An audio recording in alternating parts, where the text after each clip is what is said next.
अस्सलाम वालेकुम दोस्तों, मैं हूं बशीर खान और आप देख रहे हैं मैथमेटिक्स 251। आज हम करेंगे क्वेश्चन नंबर 14 एक्सरसाइज 7.1। 13 और 14 आज हम करेंगे। 14 और 15 आज करेंगे। तो उससे पहले एक फार्मूला सीख लें, मिड पॉइंट का फार्मूला। यकीनन आपने फर्स्ट ईयर में पढ़ा होगा। मिसाल के तौर पर 3 और 5 के मिड पॉइंट हमने मालूम करना है, ठीक है। तो फार्मूला कुछ इस तरह से होगा, 3 + 5 डिवाइडेड बाय 2, ठीक है। और फार्मूला जो जर्नल शेप है फार्मूले की, a + b डिवाइडेड बाय 2, ये journal shape of mid point. Formula असल में ये है, ठीक है। तो 3 + 5 ये 8/2। आम नॉर्मली भी हमें पता है कि यहाँ 4 आता है, तो लिहाजा ये 4 आया। ये हमारे पास आंसर आया। इन दोनों के दरमियान जो आता है वो 4 है। लिहाजा मिड पॉइंट का फार्मूला आपको समझ आ गया होगा। अब चलते हैं सवाल की तरफ। सवाल में दिया गया है, prove that the line segment joining the mid point of 2 sides of triangle. Triangle तक आपको समझ आ गया है। ट्रायंगल का आपने नाम सुना तो यहाँ डायरेक्ट आपको पता है कि ट्रायंगल क्या चीज़ है, लिहाजा आप यहाँ ट्रायंगल बना देंगे, ठीक है। ठीक है, ट्रायंगल बना दी। ये पॉइंट, ये पॉइंट, ये पॉइंट। हम इसे ए का नाम दे देंगे, इसे बी का नाम दे देंगे, इसे सी का नाम दे देंगे। ठीक हो गया। मेरी ट्रायंगल ठीक बनी नहीं है, लेकिन खैर। तो आपने ट्रायंगल बना दी। अब सवाल की तरफ जाते हैं। Prove that line segment joining the mid points of the line segment joining the mid point of 2 sides of triangle.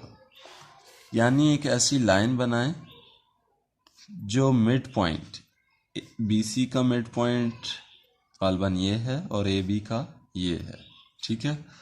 तो एक ऐसी लाइन बनाएं जो दोनों के 2 साइड्स ऑफ ट्रायंगल्स का मिड पॉइंट हो। तो ये एक लाइन बन गई, ठीक है। इसको हम नाम दे देंगे ए बी सी, यहां हम नाम दे देंगे डी, और यहां दे देंगे ई, ठीक है। उसके बाद triangle is parallel to the sides of triangle, यानी एक ऐसी लाइन बनाएं जो पैरेलल भी हो एक साइड के ट्रायंगल की। और यहां लिखा है एज हाफ एज लॉन्ग, यानी आधी हो बड़ी ट्रायंगल की लाइन से। तो अब हम इनको लेट्स ए पोजीशन देते थे, बी पोजीशन दे देते हैं, और ये सी पोजीशन दे देते हैं, ठीक है। अब छोटी सी इंग्लिश किसी को मुश्किल लगती है, किसी को क्या, तो इसी जो है पिक्चर को हम डिफाइन करेंगे। इधर स्टेटमेंट लिखेंगे, consider a triangle.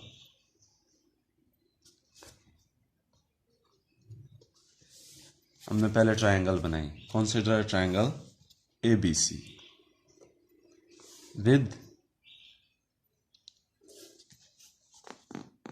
A position, B position, C position. B position with, यहाँ पोजीशन आप लिख देंगे, position A B and C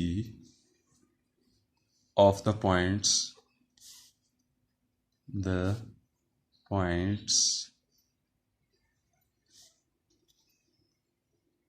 A, B and C respectively। ठीक है। अब उसके बाद हमने लाइन लगाई थी ये वाली, जो एक आरजी लाइन है जिसके बारे में उन्होंने पूछा है। Point D and E are the mid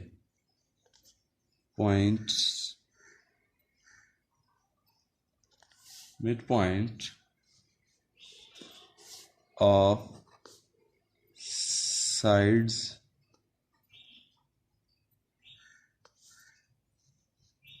AC and BC। कोई इतनी मुश्किल लैंग्वेज यूज़ नहीं करेगी, सीधा सीधा आपको दिखाए।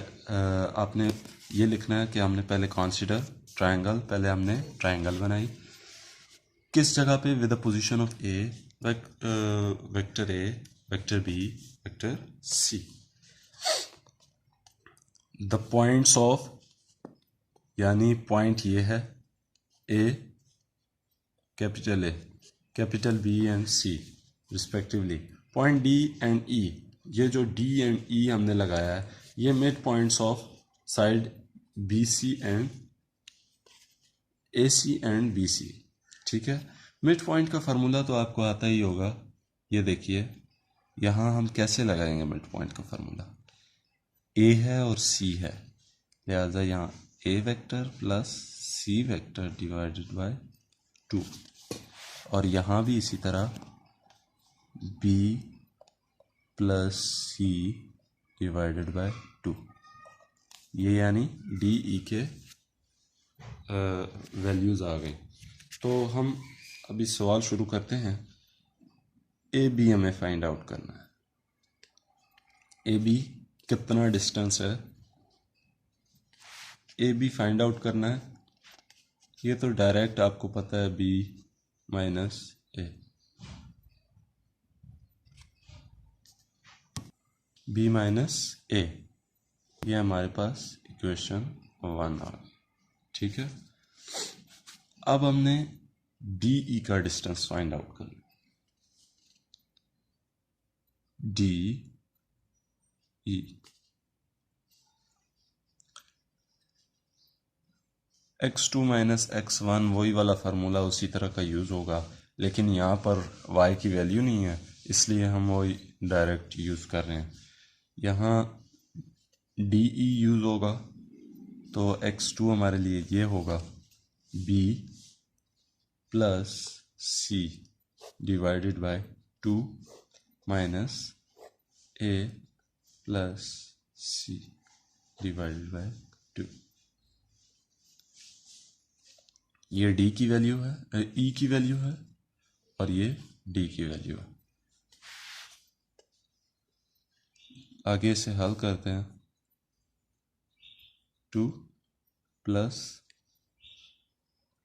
सी divided by 2 minus A divided by 2 plus minus, ये माइनस इसको माइनस कर देगा 2।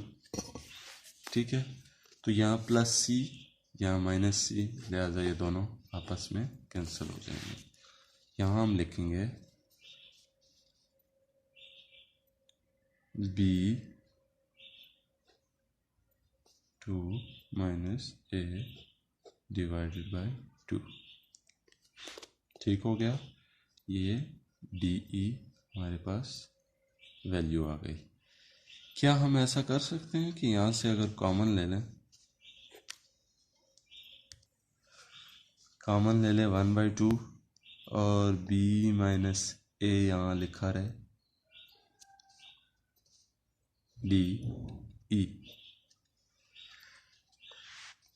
तो आपको पता है as equation 1 a B is equal to B minus a, तो लिहाजा हम यहाँ लिख देंगे डी ई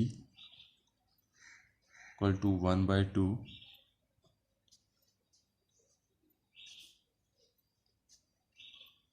ए बी। यहाँ आपने therefore A B is equal to B minus a, ये आपने ज़रूर लिखना है, ठीक है। ये चीज़ आपने ज़रूर लिखनी है, ये because A B therefore A B is equal to B minus A as given in equation 1। ये एग्जामिनर को पता चल जाएगा कि आपने ये पहले फाइंड आउट किया हुआ है, इक्वेशन 1 जो है वो पहले आपने फाइंड आउट की है। तो ये हमारे पास आंसर आया। आपको पता है मैंने दो चीज़ें बताई थी, डी ई और ए बी ये दोनों आपस में इक्वल है, इक्वल है। आप इसको ना देखें, कांस्टेंट को ना देखें, वो माइनस है पॉजिटिव है जिसमें भी है, आप इसको ना देखें, इक्वल है। तो लिहाजा हमें पता चल गया कि दी गई ट्रायंगल की वो जो एक लाइन हमने लगाई थी वो पैरेलल है। एक बात प्रूव हो गई। दूसरी बात, डी ई जो है हाफ है बी ए के, ए बी के, ठीक है, ए बी के हाफ है, हेंस प्रूव्ड। बस इसका जवाब यहीं तक था। अब क्वेश्चन अगर बुक खोल लें तो मैं आपको पढ़ के बताता हूँ। क्वेश्चन समझ जाएंगे तो कुछ नहीं है, सवाल हलवा है एक किस्म का। तो सवाल है, prove that the line segment joining the mid point of sides of quadrilateral quadrilateral की कुछ शेप इस तरह से होती है। मैं आपको अभी बना के दिखाता हूँ।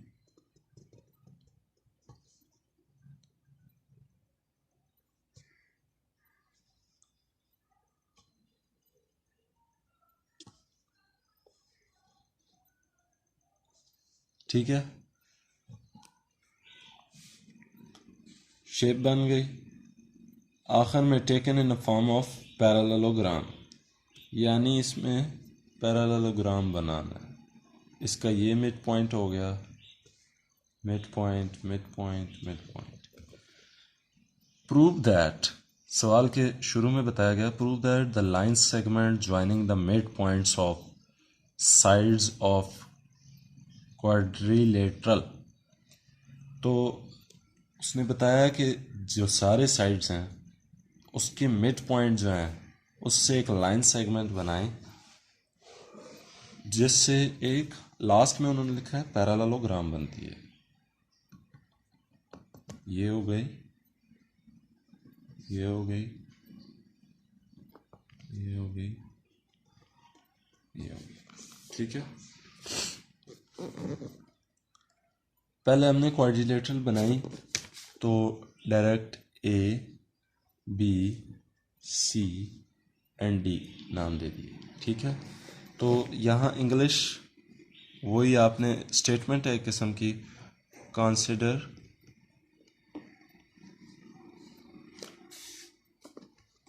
ए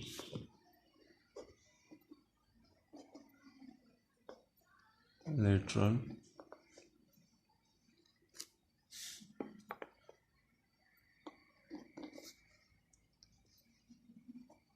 ABCD with the position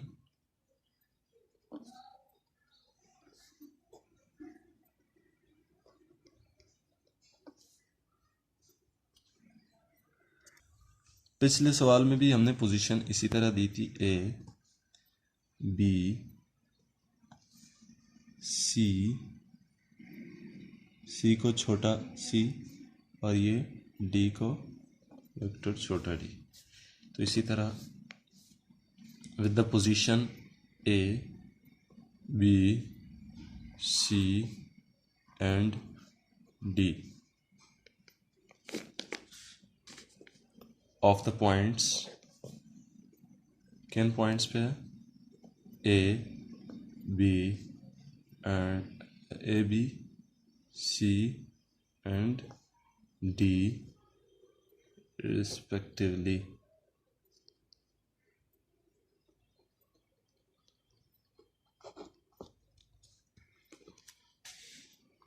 आगे वही आपने बयान करना है कि हमने मिड पॉइंट्स को आपस में जोड़ा।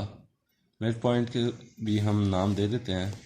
यहाँ हम ई का नाम दे देते हैं, ई एफ जी एच। फेडरल बोर्ड में अक्सर ये बड़े सवाल आ जाते हैं। पिंडी बोर्ड का भी भरोसा नहीं है, कभी भी दे सकते हैं ये सवाल। तो मिड पॉइंट का फार्मूला भी आपको पता है, वो भी यहाँ हमने लगा देना है, जैसे कि पिछले सवाल में हमने लगाया था। A B divided by 2, B C divided by 2। मैं बल्कि लिख लेता हूँ, A B divided by 2। E का पोजीशन हमारे पास आ गया, और ये बी सी डिवाइडेड बाई 2, और यहाँ जी का भी इसी तरह होगा, C D C plus D divided by 2। ये भी इसी तरह होगा, A plus D divided by 2। ठीक है, तो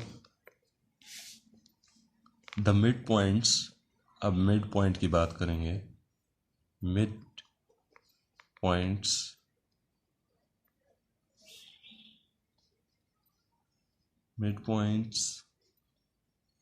ई F G and H.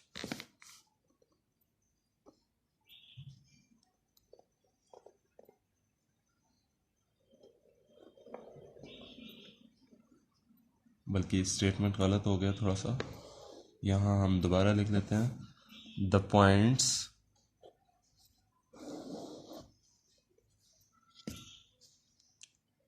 Points E F G and H R the mid points of sides of quadrilateral। ठीक है, अब हम सवाल शुरू करते हैं।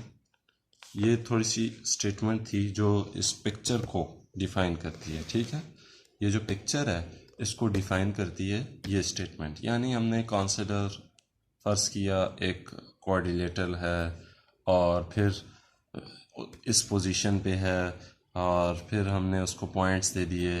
पॉइंट्स के बाद उनके मिड पॉइंट ढूंढे और उनको मिलाकर एक पैरेललोग्राम अभी साबित करनी है। तो पैरेललोग्राम अभी साबित करनी है, तो लिहाजा हम अब फाइंड आउट करते हैं। हमारा बाहर वाली ट्रायंगल से कोई क्वाड्रिलेटरल से कोई काम नहीं है। हमारा जो है इससे काम है कि इसे साबित करें कि क्या ये पैरेललोग्राम है। ठीक है, सवाल में बताया गया prove that line segments joining the, यानी क्वाड्रिलेटरल के मिड पॉइंट्स जो दिए गए हैं, मिड पॉइंट लें और ये मालूम करें कि क्या ये पैरेललोग्राम है। तो लिहाजा हम डायरेक्ट पैरेललोग्राम पर ही कंसंट्रेट रखेंगे, बाकी जो भी है वो सब आपको समझाने के लिए था और कुछ नहीं। और सवाल आपने अगर हल करना हुआ तो इसी तरह हल करेंगे, क्योंकि आप भी एग्जामिनर को बताएंगे, ये नहीं कि वो समझे कि पका पका रट के आया है जो भी है। यहाँ ई मैं आपको बता देता हूँ, ई और एफ फाइंड आउट करेंगे, ई एफ। ठीक है, तो ई की एफ की वैल्यू क्या है, B divided by 2 plus C minus A plus B divided by 2। इसी तरह हम इसको फाइंड आउट करेंगे ई एफ को। ये B divided by 2 plus C divided by 2 minus A divided by 2 minus B divided by 2। ये बी बाय 2 और ये माइनस बी बाय 2 आपस में कैंसिल हो गए। E F is equal to, मैं इसको इस तरह लिख सकता हूँ क्या, बल्कि उसी तरह लिख देते हैं, क्योंकि इसमें हमें कोई वो नहीं प्रूव करना। प्लस हो गया यहाँ सी बाई 2 माइनस ए बाई 2। ठीक है। अच्छा, हमें इस चीज़ का इल्म नहीं है, मे बी इनके डायरेक्शन चेंज हों। इनके जो डायरेक्शंस हैं पैरेललोग्राम के, वो हो सकता है चेंज हो। ई एफ से हम माइनस कॉमन लेंगे डिवाइडेड बाई 2, ये भी माइनस हो जाएगा सी डिवाइडेड बाई 2। ये ई एफ की वैल्यू आ गई। अब ई एफ की जो वैल्यू आई है उससे हमने माइनस कॉमन लिया। ठीक है, इस वैल्यू को हम सामने लाए हैं और माइनस कॉमन लिया। अब आगे चलते हैं। माइनस हमने कॉमन इसलिए लिया था कि मे बी उनके डायरेक्शंस चेंज हों, ऑपोजिट हों। पैरेलल तो होंगी लेकिन ऑपोजिट डायरेक्शन में हों, इसलिए हमने वो माइनस कॉमन लिया था। अब हम फाइंड आउट करेंगे जी एच। पिक्चर आपके सामने होनी चाहिए जो आपने अभी बनाई है। वो होगी एच की जो वैल्यू है वो है हमारे पास a plus D divided by 2 minus c plus D divided by 2। G H is equal to a by 2 plus D by 2 minus c over 2 plus d over 2। अच्छा, ये माइनस इसको भी माइनस कर गया, तो ये और ये प्लस माइनस आपस में कट गए। जी एच हमारे पास आया ए बाई 2 माइनस सी बाई 2। तो हमें पता है कि ई एफ की वैल्यू क्या है। उसकी वैल्यू हमने कुछ इस तरह फाइंड आउट की थी, उसमें भी ये चीज़ थी लेकिन बाहर माइनस था, तो लिहाजा उससे हमें पता चला कि पुट द वैल्यू ऑफ, हम इसकी वैल्यू पुट करेंगे जो इसके बराबर है, यानी put value of E F. ठीक है, ई एफ की जो वैल्यू थी वो हमने पुट करनी है इसमें। लिहाजा ये देखें जी एच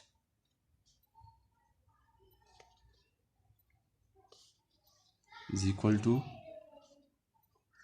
ई एफ।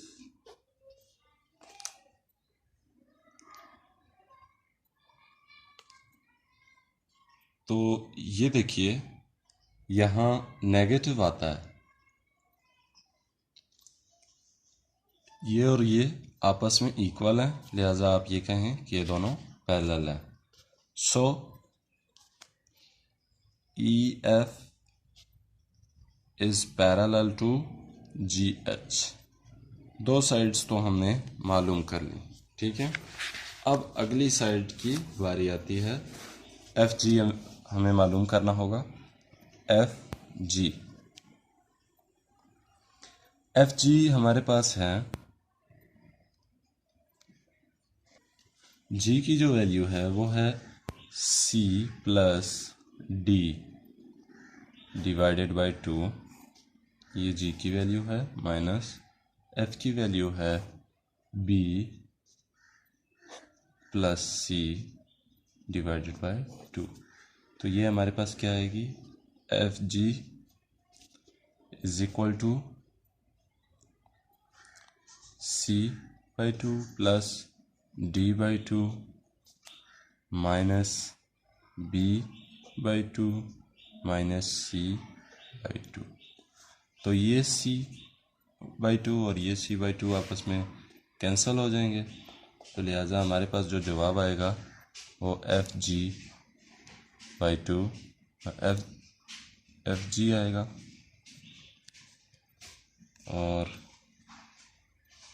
इस माइनस वाले को B by 2 plus D by 2, इसको हमने पहले जैसे ई एफ हम फाइंड आउट कर रहे थे उसी तरह इससे भी कॉमन ले लेंगे, तो F ji is equal to minus common हो गया और B by 2 minus D by 2, ठीक है। ये हमारे पास एफ जी की वैल्यू आ गई। अब अगली फाइंड करते हैं, एफ जी की फाइंड आउट हो गई, एच ई की फाइंड आउट करते हैं, एच ई, ठीक है। एच ई की हमारे पास वैल्यू है a plus B divided by 2 minus h की हमारे पास वैल्यू है a plus D divided by 2, ठीक है। तो h e is equal to a by 2 plus b by 2 minus a by 2 minus D by 2। यहाँ ए बाई 2 और ये आपस में कैंसिल हो जाते हैं, तो एच ई हमारे पास आएगा B by 2 minus D by 2। तो इसी तरह ये आपने ऊपर देख लेना, उसी तरह put the value, putting by putting आप लिख दें the value of f g, तो वो हमारे पास क्या आएगा, h e is equal to minus f g. एंस ये दोनों इक्वल हैं, so f ji is parallel to h e, ठीक है। सवाल अभी ख़त्म नहीं हुआ, अभी हमने सिर्फ ये लिखा है so f ji is parallel to h e.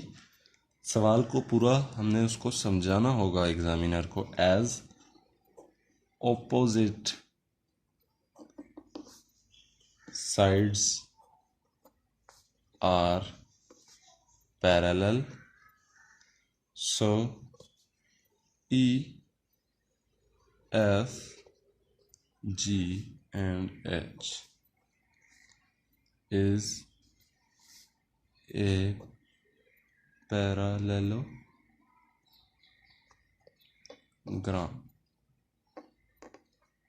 ठीक है। यहाँ तक हमारा आंसर हुआ। अच्छा, मैथ्स कभी भी आपको देखने से नहीं आएगी, हमारा ये एक्सरसाइज मुकम्मल हो चुका है। मैथ आपको देखने से नहीं आने वाली, ना आपको पढ़ने से आने वाली है, ना रिवाइज करने से आने वाली है।